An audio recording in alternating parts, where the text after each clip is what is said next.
Segregation after the U.S. Civil War. After the U.S. Civil War in 1865, slavery was stopped and African Americans became free. However, they were not treated equally as white people. Many states passed laws of segregation, which meant black people had to eat at different restaurants, use different bathrooms, and even go to separate schools than white people. These schools did not get a lot of money. The education given to black children was worse than the education given to white children. This lasted for many years. Desegregation. Eventually, in 1960, the U.S. Supreme Court said that a two-school system, one for black children and another one for white children, was not fair. They said, separate is not equal. The Supreme Court passed a law that made schools desegregate, which means black children could go to schools with white children.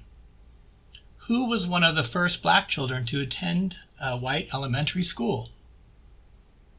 Ruby Bridges and her first day of first grade. Ruby Bridges was the first African American girl to attend an all-white elementary school in 1960. She was 6 years old. In the pictures above, Ruby was walking to school on the first day of the first grade. She was guarded by 4 government policemen. They were there to protect her because many white Americans were angry that Ruby was allowed to attend a white school. When Ruby arrived at school, many white parents took their own children home. On the first day of school, Ruby had to stay in the principal's office because everyone else was angry. One mean woman told Ruby that she would poison her, so the government policeman told Ruby to eat only the food she brought from home. Ruby was nervous, but she was also determined. Ruby's parents were also determined. Attending school. Also, most of the white teachers refused to teach Ruby because of the color of her skin. However, one white teacher, Barbara Henry, wanted to teach Ruby.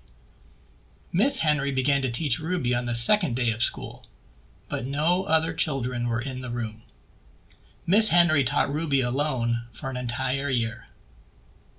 Ruby, her parents, and Miss Henry were brave.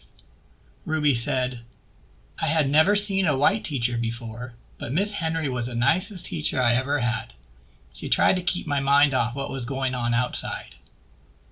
Eventually, other white children returned to school too. Graduation and later in life. Ruby worked hard in school. Other black children began to attend other white schools too, and slowly the schools began to desegregate.